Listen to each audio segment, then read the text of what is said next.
A lot of people have written to me asking about the safety of taking ACE inhibitors during the COVID-19 pandemic. I therefore thought I'd do a video to try and clarify my understanding on the subject. Now, the first thing to say is COVID-19 has only really been around for 4 months, so we have very limited data to support anything we recommend. However, I think that what I'm going to say is very much in line with what most of my cardiology colleagues believe, and also what is supported by a lot of the kind of big cardiology bodies and institutions around the world. So the first thing to do is to explain what ACE inhibitors are and why they're used.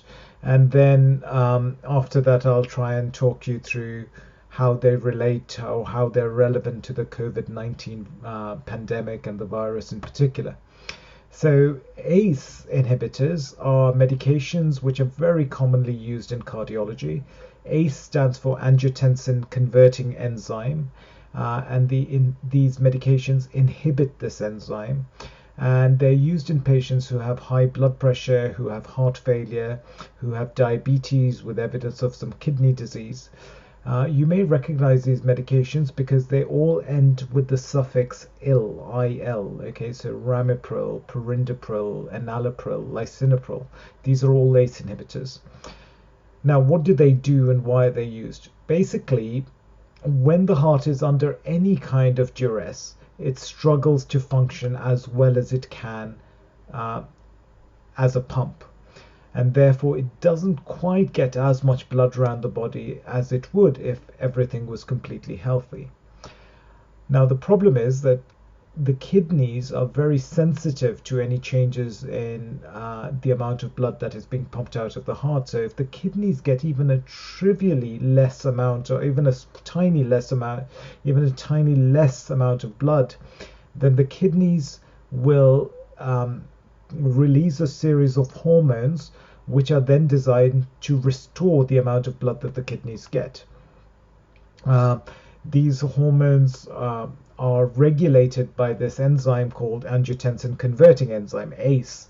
And what these hormones do is that they increase our stress responses, they make the kidneys absorb more water from our urine, and therefore restore the circulating volume. And the idea is that if everything closes, everything tightens up because of this stress response, then there's more blood in the system and the kidneys will get more blood. In the acute setting, that may be okay, but if this is continued over a prolonged period of time, what actually happens is that the heart has to work harder as a result of these changes. The heart has to generate a higher pressure to try and get the blood out, and also it is having to work with a lot more volume because the kidneys are absorbing all this water from the urine to try and restore the circulating volume. And as time progresses, the heart can therefore weaken. And this is the end point with things like high blood pressure or diabetes, that over a period of time the heart can start weakening, and actually in heart failure the heart has actually weakened. And so what happens with these medications is that they inhibit this enzyme called ACE, which regulates these changes that are brought about. And therefore, it reverses or stops these changes from happening. Now, the reason ACE inhibitors are so commonly used is because there have been lots of studies where they've taken ACE inhibitors and they've looked at what happens to people who take ACE inhibitors compared to people who don't. And what they find is that those people who generally take ACE inhibitors live longer. Their prognosis is better and bad things are less likely to happen to them from their high blood pressure, from their heart failure, from their diabetes, compared to people who don't take ACE inhibitors. So ACE inhibitors prolong life in cardiovascular disease. That is why they're used. Now, where does this all fit with COVID and this particular virus? Now, the enzyme that ACE inhibitors inhibit is called angiotensin converting enzyme 1, ACE1. But there are other converting enzymes, and one of these angiotensin converting enzymes is called ACE2. What we have found is that people who take ACE inhibitors for some reason seem to upregulate the amount of ACE2 they have, and actually when you study their urine they have more ACE2 that comes out, telling us that they have more ACE2 in their body.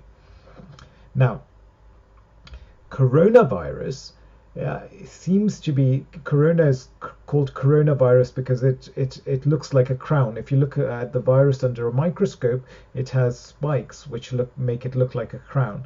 And these spikes, when the virus gets into our system, these spikes need an ACE2 receptors to bind onto. So if you don't have ACE2 receptors, the virus can't bind. If you have ACE2 receptors, then this virus can get stuck, and that is how it gets into our lungs.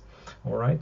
So the concern is obvious that if you have a medication which in some way increases your ACE2 levels, and you have a virus that needs ACE2 to get in, could it be that taking an ACE inhibitor in some way increases the likelihood of more severe disease from the virus?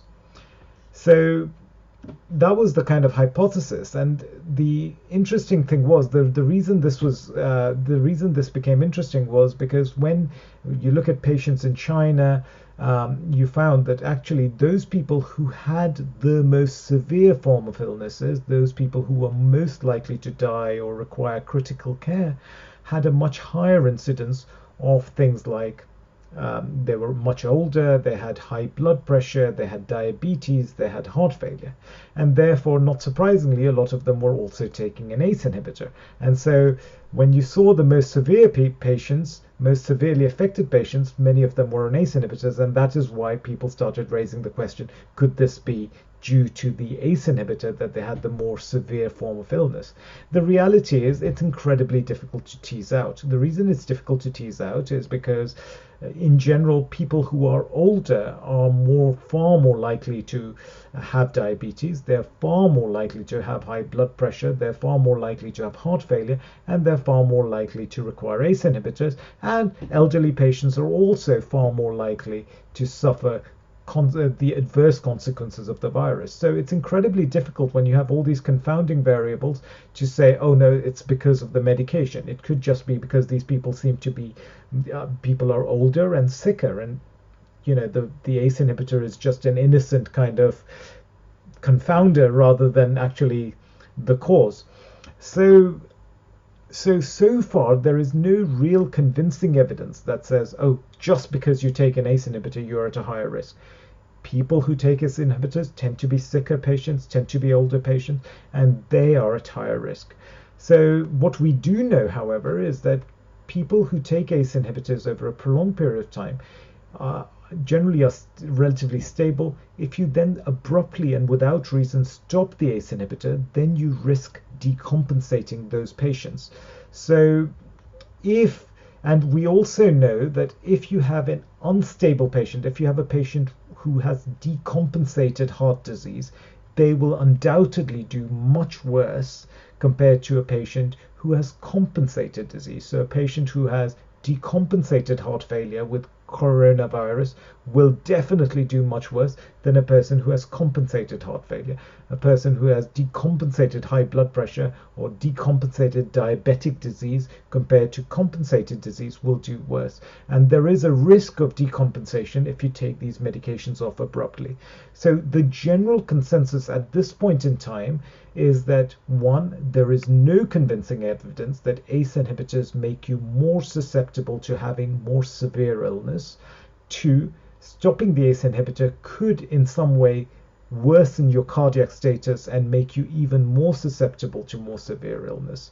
And therefore, at this point in time, the recommendation from everyone from a cardiology field is do not stop the ACE inhibitor. Continue as you are. Obviously, take all the precautions to try and avoid getting the illness in the first place, but it is not, if you're compensated, that is still better than if you're decompensated, and ACE inhibitors are very good at keeping people from being decompensated. So I hope you found this useful. I'd love to hear what you think. This is a time when we all have to come together and display strength and resilience, and I wish you all good health, and if you need me during this time, please don't hesitate to get in touch. Okay, send me a message, and we'll see whether I can answer your questions. All the best. Bye.